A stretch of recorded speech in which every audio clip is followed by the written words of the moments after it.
দেখুন, পার্টি চলতে থাকে, লড়াই চলতে থাকে, নেতার পরিবর্তন হতেই থাকে, রেজাল্টেরও পরিবর্তন হতেই থাকে। তো এটা ঠিক যে আমরা গত 21 অবধি এগিয়েছি, লড়াই করেছি, বহু কর্মী শহীদ হয়েছেন, ঘরছাড়া হয়েছেন, বাড়ি ভাঙা হয়েছে, পরিবারে অশান্তি হয়েছে পার্টি করার জন্য। প্রায় 250 কর্মীকে বলিদান দিতে হয়েছে। তার পরিণামে আমরা 18 সাংসদ এবং 77 এমএলএ পেয়েছিলাম। কিন্তু যে কোনো কারণে হোক ওইখানে আমাদের গ্রোথটা আটকে গেছে। এবারে নির্বাচনেও ভোটের পার্সেন্টেজ একই আছে, যে 38 ছেড়ে দিয়েছিলাম আমরা 21 সালে।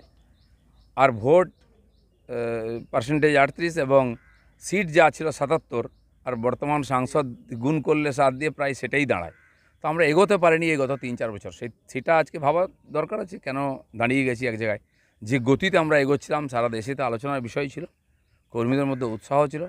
এবারে আশাও করেছিলাম সবাই, কিন্তু আমার মনে হয় কোথাও না কোথাও ফাঁক থেকেছে, লড়াই সেভাবে হয়নি, সব কর্মীরা নামেনি। এটা নিয়ে চিন্তাভাবনা করার দরকার আছে, গতি যেন রুদ্ধ না হয়ে যায়, তাহলে তো কর্মীরা হতাশ হয়ে যাবেন। রাজ্য সভাপতির পদ থেকে প্রথমে আপনাকে সরানো হয়, তারপর সর্বভারতীয় সহসভাপতির পদ আপনাকে দেওয়া হয়, তারপর সেখান থেকে আপনাকে সরানো হয়, তারপর আপনাকে কোনো পদে রাখা হয় না, এবং সবথেকে গুরুত্বপূর্ণ বিষয়, আপনার জেতা আসন থেকে আপনাকে অন্যত্র দাঁড় করানো হয়। এটার একটা সরাসরি প্রভাব এবারে গতকাল যে ফল গণনা হয়েছে তার উপর পড়েছে, কি বলবেন? অসম্ভব কিছু না, সব জিনিসের প্রভাব পড়ে। এটা ঠিক হয়েছে কি ভুল হয়েছে বাংলার মানুষ, আমার কর্মীরা বলবেন। আমাকে পার্টি যখন যে কাজ দিয়েছে আমি সেটা নিষ্ঠার সঙ্গে করেছি। দিলীপ ঘোষের কাজে 1% কখনো ফাঁকা ছিল না। পুরো ইমানদারির সঙ্গে পুরো পরিশ্রম করে আমি কাজ করেছি। আর এবারে যারা বর্ধমানে গেছেন তারাও জানেন, সেই যে কঠিন সিট ছিল, হেরে যাওয়া সিট ছিল সেই সময়, আর সেখানে আমি যে লড়াই দিয়েছি মনে হচ্ছে একটা জায়গায় লড়াই হয়েছে। তো আমাদের পরিশ্রমে ফাঁক ছিল না। বাকি নেতৃত্ব, পরিবেশ ইত্যাদি পলিসির উপর নির্ভর করেছে যে কেন রেজাল্ট এরকম হয়েছে, সেটা যারা চিন্তাভাবনা করেছেন, যারা পাঠিয়েছেন, তারা ভাববেন। ব্রিটিশ সরকারের আমলে যারা ইস্ট ইন্ডিয়া কোম্পানির বিরুদ্ধাচরণ করতো তাদেরকে আন্দামানে পাঠানো হতো, বলা হতো কালা পানিতে পাঠালাম। আর দিলীপ ঘোষের আমলে দিলীপ ঘোষ পারফরমেন্স করে দেখিয়ে দিয়েছিলেন, তা সত্ত্বেও তাকে আন্দামানে পাঠিয়ে দেওয়া হয়েছে। আন্দামান আগেই ঘুরে এসছে দিলীপ ঘোষ, যেন কালাপানিটা আমি জানি, আর কেউ জানে না। আর রাজনীতিতে এটা অসম্ভব কিছু না।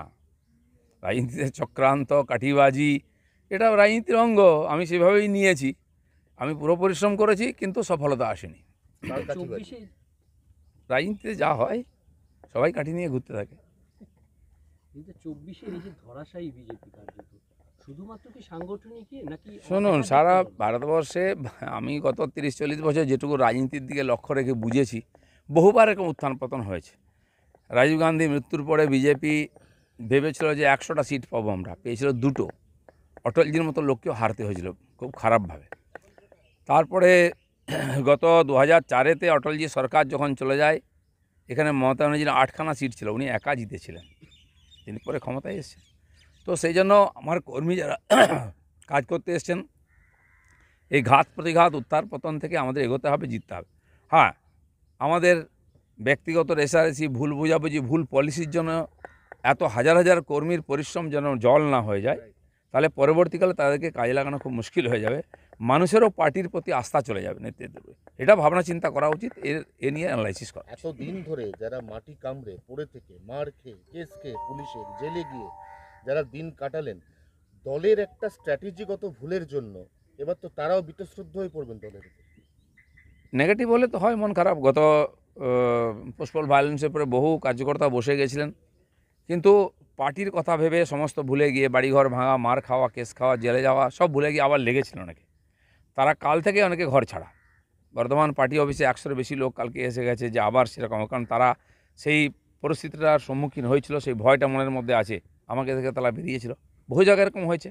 সেই পরিস্থিতি না হয়, তাহলে আবার পার্টি 3-4 বছর পিছিয়ে যাবে, 5 বছর পিছিয়ে যাবে। সেটা খেয়াল করা উচিত, পার্টির ভাবা উচিত যে কর্মীরা পার্টির নেতাদের উপরে ভরসা করে বেরোয়, তারা যেন সংকটের সময় সঙ্গে পায়, এটা দেখা উচিত। রামলালা মন্দির যখন প্রতিষ্ঠা হলো তখন অনেকে বলতে শুরু করেছিলেন মোদি হচ্ছেন রামের অবতার। ফৈজাবাদ আসন যেখানে রামলালা মন্দির স্থাপিত হয়েছে, 17,175 ভোটে বিজেপি হেরে গেছে। কেন এরকম হয়েছে এটা দেখা উচিত।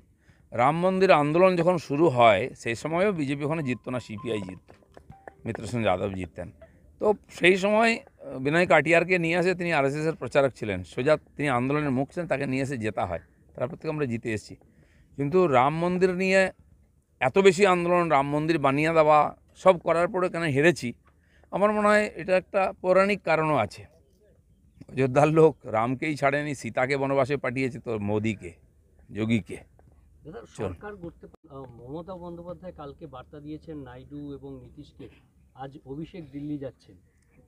কিছুই অসম্ভব নয় রাজনীতিতে। আর নাইডু আর নীতিশবাবুর মতো পল্টুরাম যারা আছেন তাদের উপরে ভরসা করা তো বেমানি, আমরা দেখেছি, ঠকতে হয়েছে। কিন্তু রাজনীতি বাধ্যবাধকতা থাকে, তারা বিজেপির সমর্থনে জিতে আসেন আর বিজেপিকে ছেড়ে অন্যের সঙ্গে হাত মেলান। সেইটা আসবে কি না সেটা পার্টির সর্বোচ্চ নেতৃত্ব দেখবেন, দেখার লোক আছে আমাদের। আর মমতা ব্যানার্জির কথায় কেউ কোনোদিন বিশ্বাস করেনি। দাদা সন্দেশখালি নিয়ে এই রাজ্যের প্রচারের মুখ হয়েছিল, ইস্যু হয়েছিল প্রধান, সেই সন্দেশখালিতেও দেখা গেল যে সন্দেশখালির যে জায়গা সেখানেও হারতে হলো। না না না, সন্দেশখালী বিধানসভায় বিজেপি জিতেছে, বসিরহাট লোকসভায় বিজেপি হেরেছে।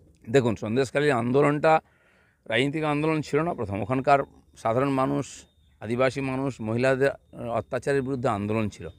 পরে বিজেপি সেটা টেক আপ করেছে, লড়াই করেছে। যে কোনো রাজনৈতিক পার্টি করেই এ ধরনের আন্দোলনকে কাজে লাগায়।